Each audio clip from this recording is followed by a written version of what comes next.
Okay, hi, I'm currently on a couch in the apartment we rented in Kosovo, and I wanted to introduce the country to you a bit.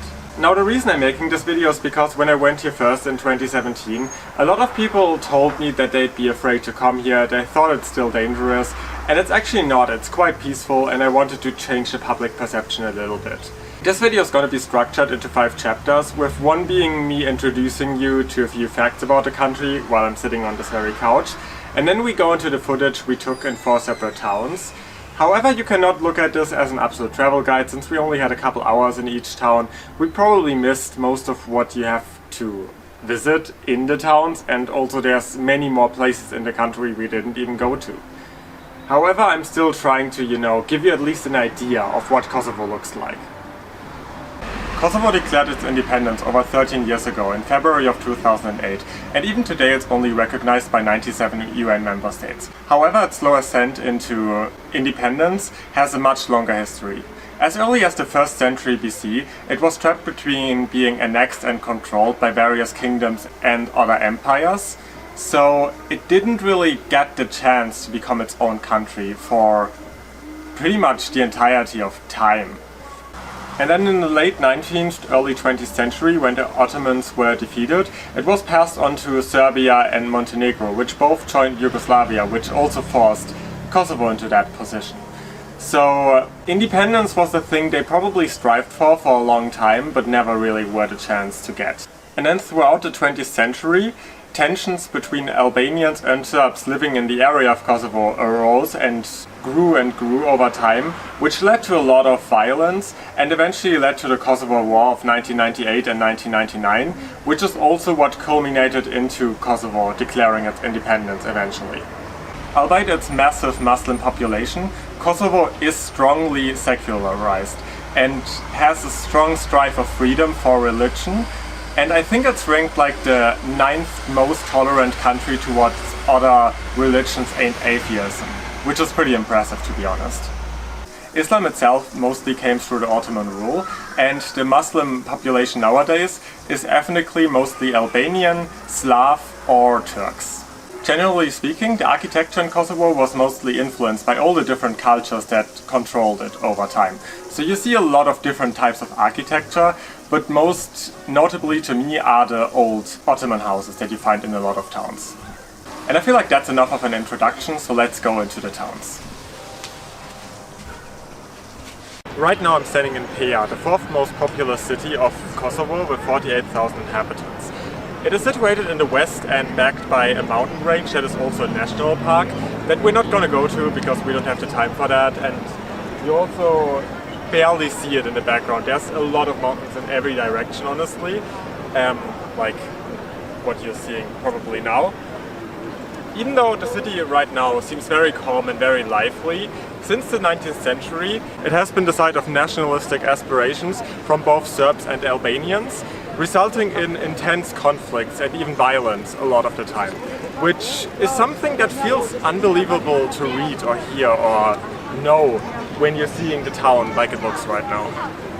Historically, Peja has been very important for both Christianity and Islam, and therefore the architectural heritage of the city include a lot of churches and mosques besides the medieval Serbian, Yugoslav, Ottoman and contemporary architecture that make up the city. But the best example of Ottoman architecture, in my opinion, would be the bazaar, which is fun to walk around in even if you don't want to buy anything, especially with all the lights above. I feel like at night it will be pretty cool.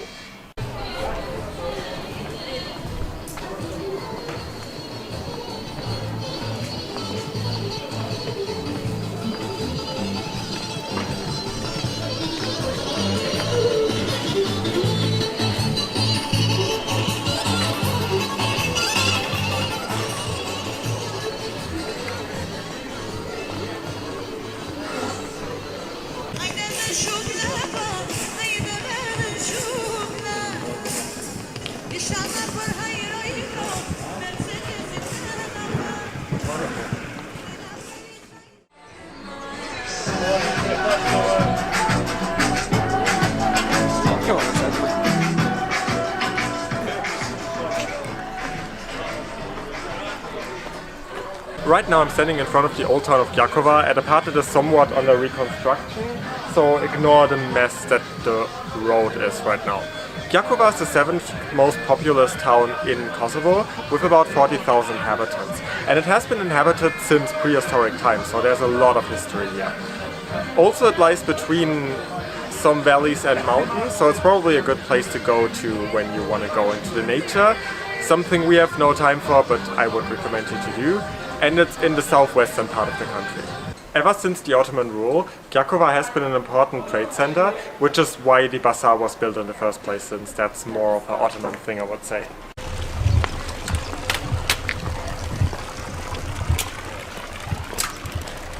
The town of Gjakova suffered majorly from the war, with huge parts of the city being destroyed, 75% of the inhabitants being expelled, and many more being killed. But after the war ended, especially the Albanian population quickly returned and rebuilt the city. So in 2001 the old town already had as many shops as before the war again. Nowadays Gjakova is a very lively city, with the old town being a hub for many indoor and outdoor activities, festivals, street parades and the like.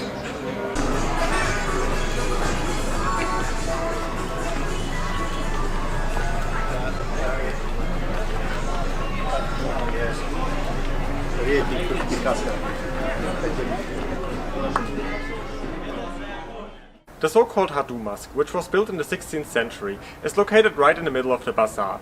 And it doesn't only have a cultural and historical significance, and it isn't only pretty to look at, it also has a graveyard that you should check out, because a lot of the stones are also very decorated.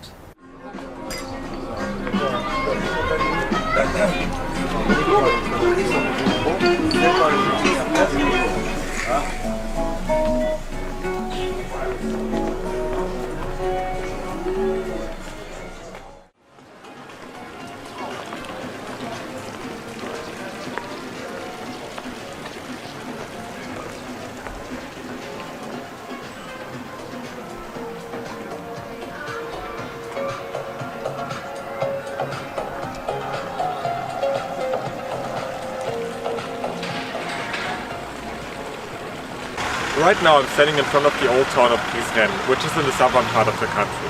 It's the second largest city of Kosovo with 85,000 inhabitants, and it's not only the traditional capital, I would also argue it's the prettiest town in the entire country. Besides, it's one of the places where we don't have to walk miles to show you that they have churches and mosques present due to its history, because literally you see them next to each other here.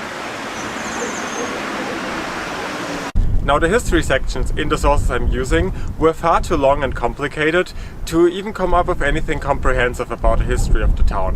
However, I found it interesting to point out that within the castle there were archaeological excavations made that indicated that there was civilization already at 2000 BC, which is crazy for me personally to think about.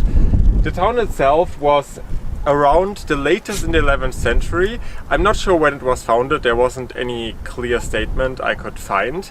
However, it went through different leaderships over the course of the time. So a lot of things have been happening here, and I feel like if you want to really get into that, you should probably read it up yourself, because I'm not going to be the best history teacher about Prizren.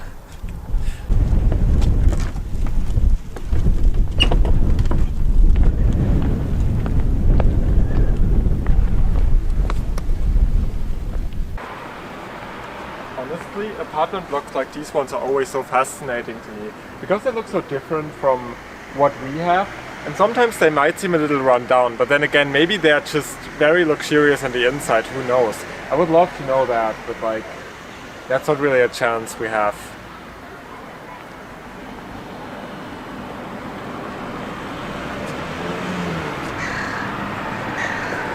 I'm right now standing in front of the National and I also think University Library of Prishtina, which is the capital of Kosovo. It lies in the northeastern part of the country, so a different direction than all the other locations we visited, which makes me happy because that way we got every corner in somewhat, even though we haven't been in the furthest north, but like, I digress. Prishtina has 145,000 inhabitants, and obviously as the capital it's the most important transport junction of the country, it's the financial center, economic center, trade center, culture center and so on. The library itself to me is one of the most interesting pieces of Kosovo architecture, especially because it looks so different. I wouldn't ever call it beautiful, but it's very interesting. And even when I was here 4 years ago, this was the first building I really wanted to see, just because of the way it's shaped. And I remember the person that was with me being very confused why I even wanted to, you know, see this at all. But it's just something. Okay, I'm frankly not sure what's going on there. Is that art? Is that what you call modern art? I'm confused. Due to the tumultuous history of the area, Prishtina has been part of over 24 kingdoms and empires and the like, obviously without its choice, but that's kind of crazy to think about. Like, think about changing your country for over 20 times without leaving your town. Given its predominantly Muslim population, you would expect every town in Kosovo to have a massive amount of mosques, and some of them do, and because of that we wanted to find one in Prishtina as well, but we just couldn't. We've been walking around in like very odd quarters of the town, and there should be technically one exactly somewhere there, but there's nothing. So I'm confused about that. I don't know what's going on, but there's apparently no mosque. Maybe Prishtina is just not Muslim, but that wouldn't make sense. I have no idea.